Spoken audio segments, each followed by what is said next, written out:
Hello everybody. It's been a little while and that's because I've been really busy lately, but there's still things that I want to get off my chest and talk about, so I've decided, I can keep producing videos as long as I keep them short, both in terms of the length of the content and in the time I spend producing them. So today I want to talk about why you should keep talking about Palestine and a little bit about why it's such an important issue, as well as tips and tricks for finding opportunities to speak out about it and how to speak out about it effectively based in my own personal experience. So yeah, why is it such an important issue? Well, firstly, there's just the sheer scale of the tragedy in the loss of innocent civilian life, and how easy it would be to prevent that. If we would just stop giving weapons to Israel and conditioned aid to them, all of this could be avoided. Secondly, this issue ties into a whole host of other issues. Our inability to restrain Netanyahu's bloodlust may lead us into a war with Iran, which could spiral out of control. And the issue of Palestine also ties into issues of Islamophobia here at home. And this is not the first time that innocent people have become victims of atrocities supported by US tax dollars. And unfortunately, it's probably not going to be the last time. So the work that we do now to make people more aware of the plight of victims of Western imperialism will help prevent future tragedies as well. Lastly, I think that the issue of Palestine is particularly rhetorically important because it lays bare the corruption of the two-party system, and it makes clear that the people of this country need to organize independently in order to create an alternative. So those are some reasons why it's such an important issue, but it's not just something that you should put on your wish list or keep in mind for the next time that you get your hands on a magic wand. But it's actually important that you individually do what you can to speak out about the issue. And a few reasons for that are, firstly, I think that public perception in the global north is probably going to be one of the things that really determines the fate of the Palestine issue.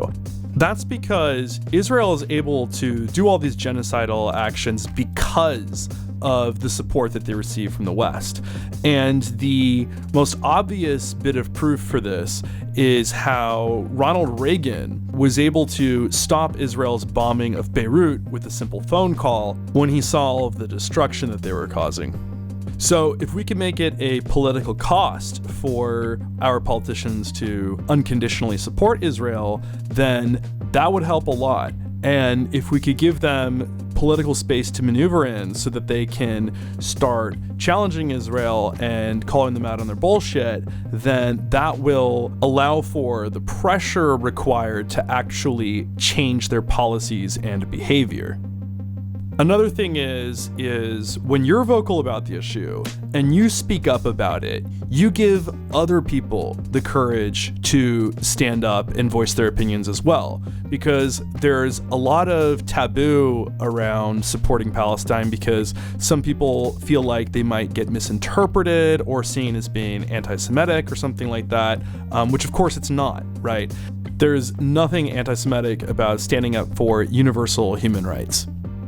Another thing is that when you speak up, you also blow wind into the sails of people who are already active. When you're really vocal about this issue, it can be very discouraging and disheartening to feel like nobody really cares about it around you. But when someone comes up to you and says, hey, I really appreciate what you're doing, or, I see someone else start posting stuff on social media, it's really emboldening and it gives you the energy to keep being vocal.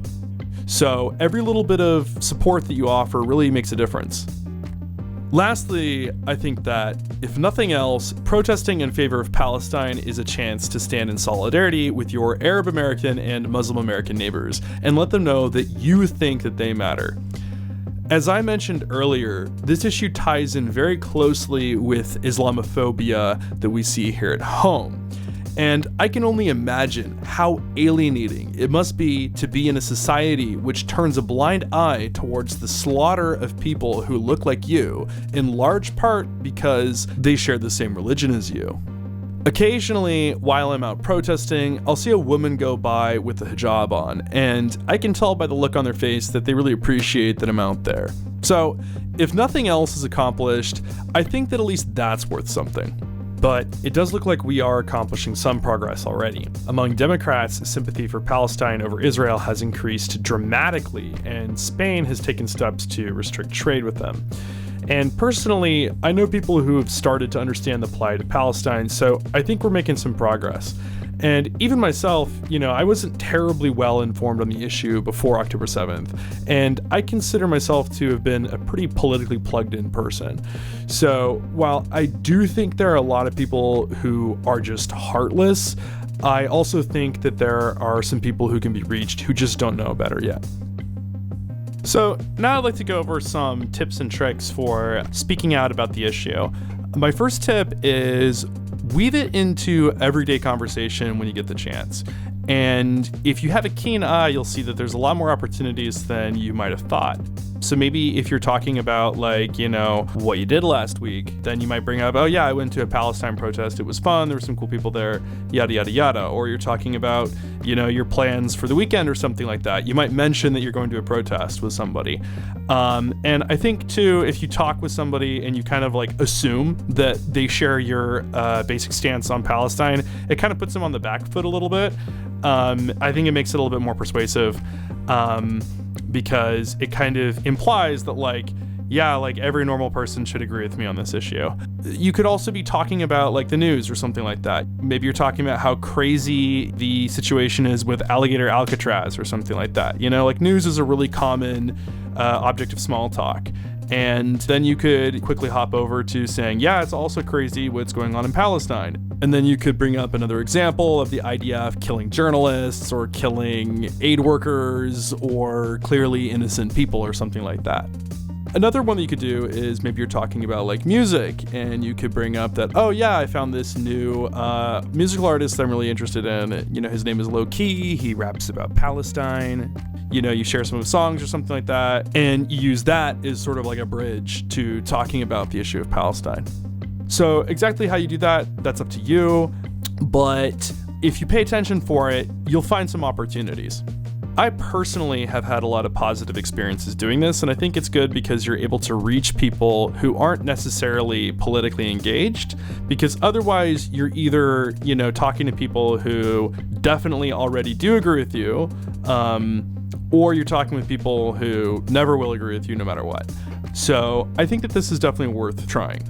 One example that's been a positive experience for me that might also give you some ideas is the church I go to usually does a group prayer during the Sunday service where congregants can add in things that they're praying for. And I'll usually add in something about Palestine or pray for the peaceful repose of victims of a recent atrocity committed by Israel. And that's definitely led to some good conversations. And at first I thought I was getting on everyone's nerves by constantly bringing it up, but then people came up to me and started thanking me for speaking out. So yeah, be outspoken and you'll be surprised at what a positive experience it can be. My second piece of advice is to remember some basic talking points and stick to those. When you're scrolling through social media or watching the news, you can get overwhelmed with a sheer tsunami of information, and it can be hard to remember all of it. And you know that there's so much that can be said about it, but you can't get any of it out. So it gives you this feeling of just, where do I start? So to help with that problem, I think it's important to fall back on some basic talking points that center around the most important pieces of information that will be most convincing. And I think they usually fall into three major categories. I think the first major category of information that you can give to somebody is information about the scale of the humanitarian tragedy.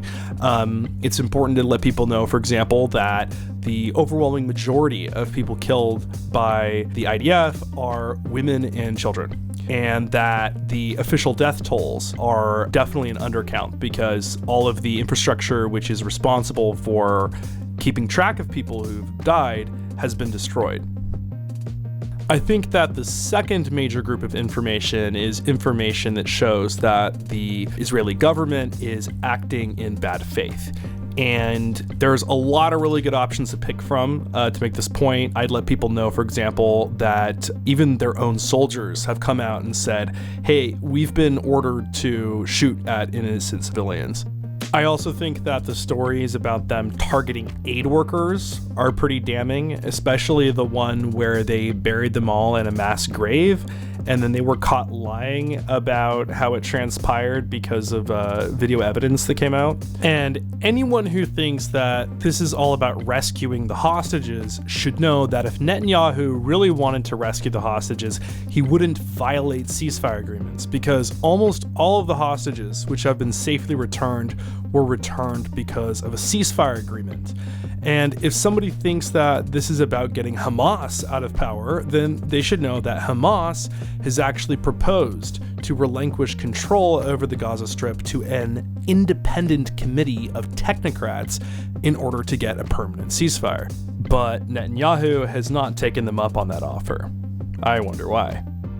The third major group of information is information that undermines the basic Zionist narrative of the Israel-Palestine conflict more broadly.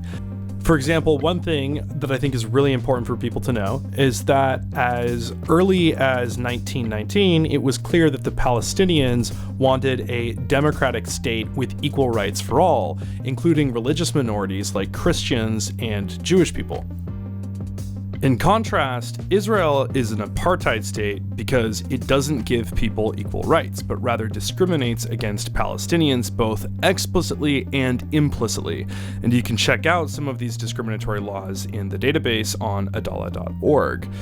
So if you're a Palestinian, you don't have the right to move into certain neighborhoods, you don't have the right of return, the government restricts your ability to build and expand your communities, and there's discrimination in the distribution of state funds, like with education, for example. People in the occupied territories are effectively ruled over by Israel since it controls so many aspects of their lives: airspace, borders, security, and the movement of goods and people. With all that control, Palestinians in the occupied territories are not given rights of citizenship, which is a massive violation of basic democratic rights. Even before October 7th, Gaza had been under blockade, preventing them from conducting trade to have a functional economy, and Israel had even inhibited them from going fishing. Gazans do not control their own water or power supply either. There was also not an equal application of or protection under the law. In the West Bank, Israeli settlers living in illegal settlements are covered by Israeli civil law, while Palestinians there are covered by Israeli military law. Palestinians there are also subject to extrajudicial killings. So if the Israeli government doesn't like you for some reason, instead of accusing you of breaking an actual law and bringing you to trial and judging you fairly, they just kill you. One more obvious example of discrimination is the town of Ikrit, where Palestinians were forcibly removed with the promise that they would be able to return. Even the Supreme Court of Israel was like, yeah, we did promise them, so we should let them go back. But the Israeli government refused to make good on their promises because it would set a precedent for the return of other refugees and threaten the ethnic makeup of the country. Another important narrative to counter is the idea that the Palestinians are always the aggressors. There's this idea that because they started it on October 7th, that Israel can do anything in response. But the truth is that Israel has consistently been attacking Palestine the whole time. Before October 7th, 2023 was on track to be the most violent year for Palestinians in the West Bank, and Israel has been taking thousands of its own hostages in the form of administrative detention. And this is all on top of the expansion of settlements. Israeli settlers kick Palestinians out of their homes and then settle in them. This is a violation of international law and an unambiguous attack on Palestine. My next piece of advice is tailor your arguments to your audience. If you're talking with someone who's more of a liberal who respects international institutions, you're going to lead with bringing up the ICC arrest warrants and the shared voice of genocide scholars and human rights organizations. But if you're talking with a conservative, then you can make a very simple America First argument. Why are we giving them money to fight their wars? They get free healthcare and cheap education on our dime, while we have veterans sleeping out in the streets. My next piece of advice is to wear apparel which is pro-Palestine. Wear a shirt, a bracelet, or keffiyeh, or put a sticker on your laptop. There are some brands like Wear the Peace and West Bank Apparel which have some stuff that you can wear and use as a conversation starter. Another piece of advice is to get involved with your local left. Getting in contact with local chapters of organizations like the DSA can get you in on the loop of protests, events, and actions near you. Lastly, post on social media. People who know you should know where you stand on the issue. Don't spend all of your time doom scrolling or stuck at the keyboard, but periodically posting stuff can definitely help shift public consciousness a bit. And with that, I have finished my rant for today. Thank you everybody who has listened this far. Free Palestine. Until next time, this has been a Nerdy Tree production.